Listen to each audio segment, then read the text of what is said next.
Hello, my lovely friends, it's Margaret, and it's time to nerd out about Batman and Catwoman. Okay, I know exactly what you guys are wondering. You're thinking, Margaret, what's going on? You're wearing jewelry. You're wearing a dress. Not that you guys can tell, but I am wearing a dress. Why are you so fancy? I'm not wearing a dress for kicks and giggles. Although I assume that today there will be a lot of kicking and giggling going on while I'm reading. Today is July 4th when this video is originally going up, and so I am going to a wedding. Not just any wedding, I am going to a very special wedding, the best kind of wedding, and that would be the wedding of my OTP. For those of you that are not up on the DC comic book scene, Batman proposed to Catwoman last June. It has now been over a year since then, and it is time for the wedding issue, which is releasing today. Batman and Catwoman, aka Bruce Wayne and Selina Kyle, are probably my longest running ship that I know of. It might be Aladdin and Jasmine, but Batman and Catwoman are the first, couple that I remember thinking, these two should be together. I was 6. I was obsessed with Catwoman because I liked cats, and she wore purple. I have been shipping them since I was 6 years old, and I never thought we would get to this day. I never thought we were going to get to a point where Bruce got his crap together enough that he's like, maybe I should actually say I want to spend the rest of my life with this woman. Today's blessed event inspired me, and I thought I would do a fun little video. You do not have to be a comic book junkie to enjoy this video or to get anything out of this video, because what I am going to be doing is a book recommendation video based on the immediate Bat family. And when I say immediate Bat family, I mean Bruce, Selina, Alfred, and the 4 boys that Bruce has claimed as his sons at some point or another. I know there are many people in the Bat family outside of all that, and depending on how well this video does, I might do a part 2 where I include some of those other ones. We are going to start out with Robin, aka Damian Wayne,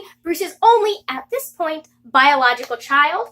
That's a whole mess there that I'm not even going to get into because, But I love me some Damian Wayne. He is my favorite murder child. He is the son of Bruce Wayne and Talia al Ghul. He is the youngest, most recent Robin. The first 10 years of his life were spent being raised by the League of Assassins and Ra's al Ghul. He was originally intended to be a vessel for Ra's, because Ra's is just that messed up, and Ra's was going to continue living on through his grandson. He comes into Bruce's life because he's a little bit too much for Talia to handle. He has been raised to be a killer, to take a very hard line with his enemies, and so Bruce has spent the last 3 or so years trying to correct that and to undo some of the emotional and physical abuse that was heaped on him. He's now dedicated to being a good guy. He is on the side of right. He does not like killing anymore. I am so proud of him. If you're like me and you like a good redemption arc and you like a lot of,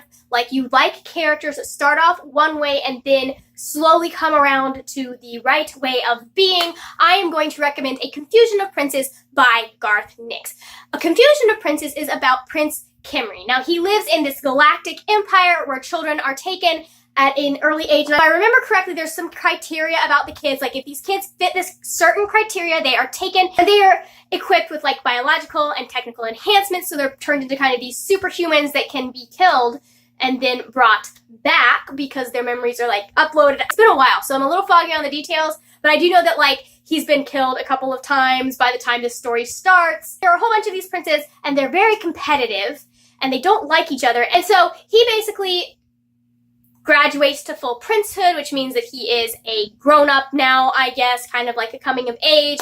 And so it's time to learn all the secrets of the empire. Now, the thing about that is that the time that he comes to princehood in is the time that it's time to choose a new emperor. He ends up embarking on this whole kind of quest, competition type thing with the other princes to become the new emperor. As part of that, he kind of has to go live as a normal human being, and so he ends up kind of being confronted with how different everyone else's lifestyle is from his own lifestyle and the way he grew up, and he ends up making some very interesting discoveries. Next, we are moving up to Red Robin, aka Tim Drake. Now, Tim Drake came into Bruce's life at a very trying time. It was right after Jason Todd had died, and so he comes into Batman's life. He's figured out who Bruce is. He comes in and he says, listen, you need a Robin. And he tries to convince Dick Grayson to take up the mantle of Robin again, because Batman is just, he is not at his A-plus game if he does not have a Robin, just because he is a very angry, grumpy man when he does not have someone to lighten the mood just a little bit.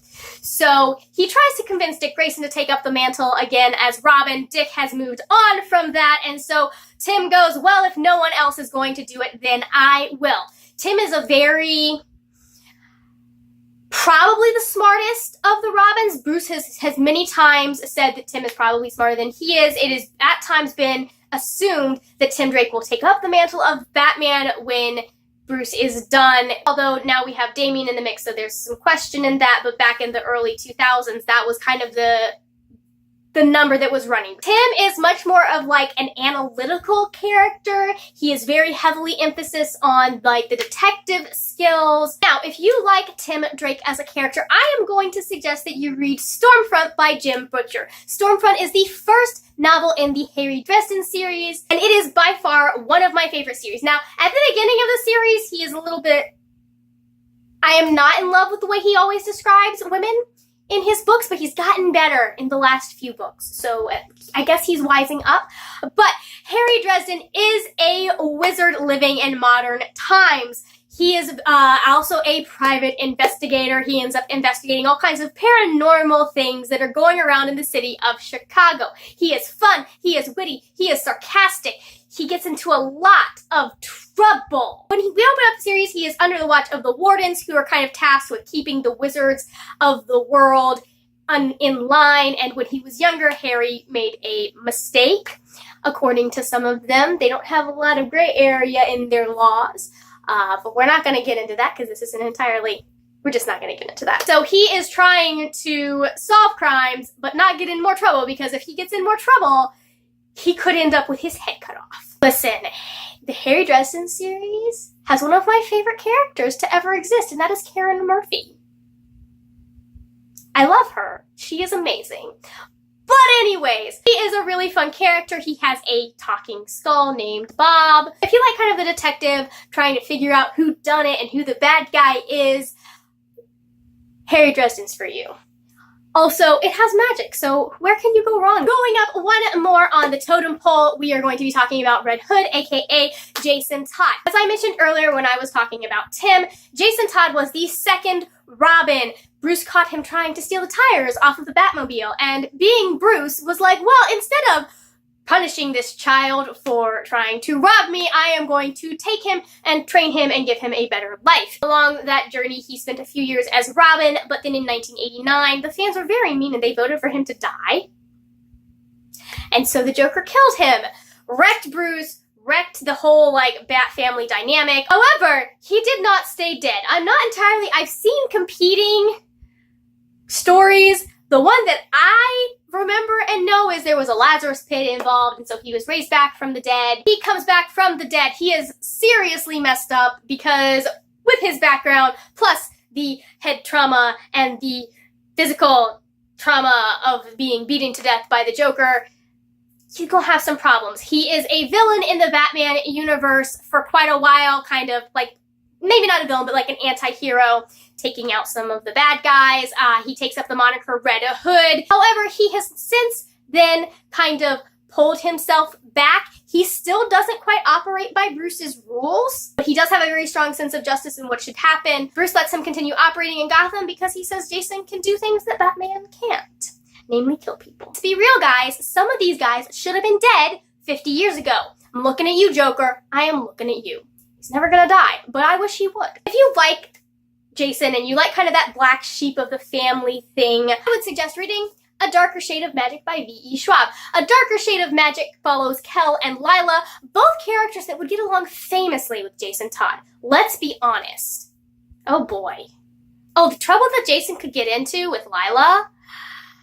Oh, yeah, it's a good thing they live in completely separate fictional worlds. A Darker Shade of Magic follows Kel and Lila. Kel is from Red London, Lila is from Grey London. They live in a world where there are different worlds. They have Grey London, as I mentioned, Red London, White London, and then Black London. These Londons are connected by doors in the fabric of reality, I guess, and only Antari, which Kel is, can travel through them. Hell is not afraid to get his hands dirty to get things done. As we find out, he's a little bit of a smuggler. He has a bad habit of smuggling things between the worlds. Lila is a thief, just kind of basically trying to live her life and survive, and she really would like a ship. She wants to be a pirate, which makes her awesome. Again, she and Jason would get into so much trouble. Elle ends up smuggling an artifact from Black London, which had been shut off, sealed away from all of the other Londons because magic basically became a disease there and took over and was going to infect the other London, so it was shut off. And he has somehow run across an artifact from Black London and smuggled it into Red London unknowingly. And so a whole bunch of problems go from there. Elle is a part of the royal family, but he's not quite a part of the royal family. Like, he's not one of them. He's not their biological child, and he definitely feels it. I feel like he and Jason have some very similar struggles that they go through in regards to them and how they fit with their family. All right, our next member of the family is Nightwing, or Dick Grayson. He is the OG Robin. I don't even know when he made his debut, but you guys probably know his story. He was the third member of the Flying Grayson. Mom and Dad had a horrible accident, leaving him scarred and alone. Bruce Wayne took him in because that's just how Bruce is. Bruce has a serious problem, guys. Like, he will adopt all of the children if you let him. All of them. He spent years fighting by Batman's side, lightening the mood with his wisecracking jokes and banter. Listen, he has some stellar banter, guys. I just love him. I love his puns. He is my fictional husband. His story does not end there, though. However, he grew up. He and Bruce butted heads, weren't talking to each other for a while, and so he took up the moniker Nightwing. He protects Bloodhaven at night and takes out villains like Blockbuster and all of that. If you like Richard Grayson as a character, if you like that kind of wisecrack, sassy attitude, can't keep his mouth shut during a battle, I'm going to give you guys 3 seconds to guess what I'm going to hold up. Just give you a few seconds. Think about it. 1, 2, 3. My suggestion for you to read would be Percy Jackson. Let's be real. This is my suggestion for you to read at all times. But Percy Jackson by Rick Riordan. It is one of my favorite series ever. Percy is a sassy character. He is kick-ass as well. Percy Jackson is a demigod. When Percy Jackson reaches the age of 12, he is in an accident with his mother. She is seemingly killed. And so he is whisked away by a guardian to this place called Camp Half-Blood. Now, because he is a demigod, Camp Half-Blood is basically the only place demigods are safe from monsters. Because they are half human, half god, the monsters basically hunt them down. They don't make it to be very old unless they manage to get to Camp Half-Blood. His mom has been doing her best to keep him away from there and keep him with her, but obviously with her out of the picture, Percy ends up going to Camp Half-Blood and ends up involved in this quest to get the Helm of Hades and stop a war between the gods. If you like sassy narrators who are always cracking jokes and never take anything seriously except when they do, Percy Jackson is the book for you. Any list with the immediate Bat family would not be complete if I did not include Alfred Pennyworth. He is Bruce's butler, but let's be real, he's more like Bruce's dad. He actually has in places called Bruce his son, but he basically raised Bruce from the time that Bruce was a very small child after Bruce's parents died. If you don't, I think we're getting into people that everyone knows and I don't really need to explain. Basically, I just chose a book that I felt epitomized British humor, although probably it's a little more tongue-in-cheek than Alfred is, but he's thrown some really good zingers. He is the king of shade. But for Alfred, I am going to go with My Lady Jane by Cynthia Hand, Brody Ashton, and Jody Meadows. My Lady Jane is a retelling of Tudor history. It follows Jane Grey, who you might know as the 9 Days Queen. I did a review on it. I will link to that up top. She ended up coming into power when Edward Tudor died. She was on the throne for 9 days before Mary Tudor came in, chucked her off the throne and beheaded her because she was a threat to her reign. Listen, them Tudors were crazy. So much political intrigue and death, and everyone's answer to not dying was like, I have to kill all of my enemies. My Lady Jane is a slight change from actual history because in this world there are these things called Ethians. they are people who can also turn into animals. Now, some of them have a trigger and are able to go willy-nilly. One of the main characters in this one does not. He is a horse during the night and a human during the day, and poor unfortunate Jane ends up married to him.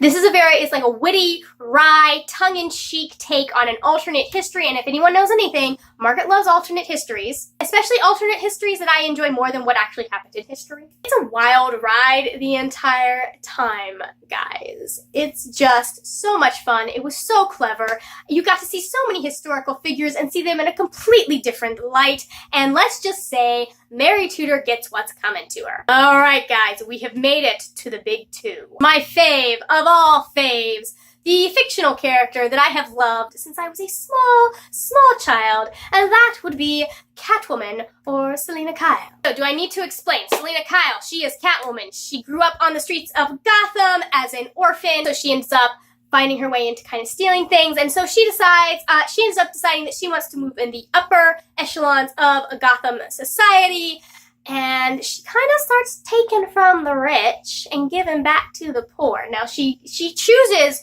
her targets very well. She tends to go for people who are corrupted, for people who are just not nice people. If you like a badass female protagonist who enjoys taking from people who have taken things that do not belong to them, I would suggest Heist Society. Heist Society is about Cat Bishop. She is a thief. So she's 16 years old, and she is one of the best thieves out there because she was raised in it. Her entire family is basically like a mafia of thieves. Cat knows a thing or two about thieving and being sneaky and pulling a good heist. Now, she's tried to get out of this life, but she ends up being pulled back into it because someone wants a very special painting stolen. The entire series is basically about her and her crew stealing paintings that were taken by the Nazis and returning them to the families they were taken from, or the descendants of the people they were taken from. This is probably Ali Carter's most underrated series. The characters and the dynamics between them are so much fun. Like, you have the Bagshaws, you have her cousin, you have Hale. Listen, apparently have a thing for thieving ladies that fall in love with billionaire boys, because that's what this is about, basically. If you like heist hijinks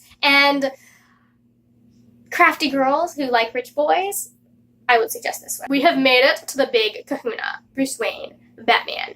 Do I need to go on? Do you really need a play-by-play of his parents being shot in Crime Alley, him declaring a war on crime, him traveling the world training to be the best vigilante he can be, and then becoming Batman? Do we really need to, I'm pretty sure you guys all know, who Batman is. If you like damaged boys who go on vengeance quests, I would suggest Steelheart by Brandon Sanderson. Steelheart is the first book in the Reckoner series. It is part of Brandon Sanderson's YA series. It takes place in a world where this big event happened, and all of a sudden people developed superpowers, and some of those superheroes were not nice people.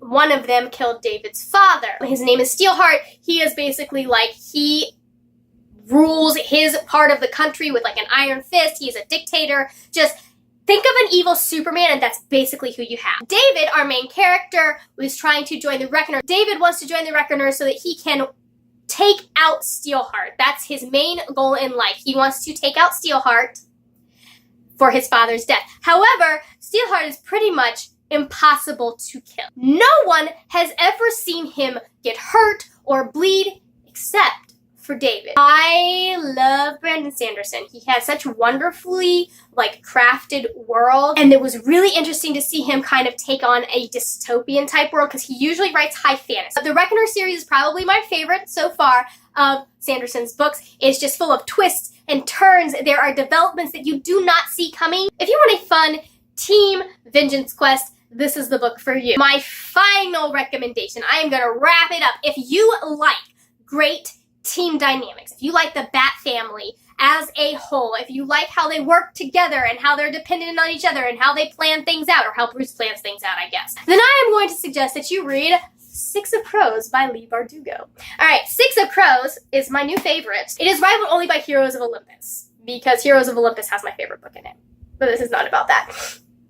Six of Crows is about a team of 6 teens that live in the city of Ketterdam. Ketterdam is part of Kirch. The 6 core characters in Six of Crows are led by Kaz Brecker. He is basically the lieutenant to one of the underworld bosses in Ketterdam. He is basically running this gang called the Dregs, and he gets approached by one of the merchants of Kirch with this offer to pull off an impossible heist. Now this is fantastic because it's like this team of 6 people going up against these impossible odds with a lot of planning, some luck, and like basically the skin of their teeth. So those are 8 book recommendations to celebrate the wedding of Batman and Catwoman. If you like this video or you found it helpful at all, don't forget to give it a thumbs up. You can also subscribe. I would love to see your lovely face here on a regular basis. Comment down below if you want more comic book superhero related videos. I do have my If Books Were Superheroes tag, which I will link up here, so you can check that out as well. It is a fun little original tag that I came up with based on different superheroes from the Marvel and DC universes. That is it for now, my friends. I will see you later when we will talk about more wordy, nerdy things. Bye!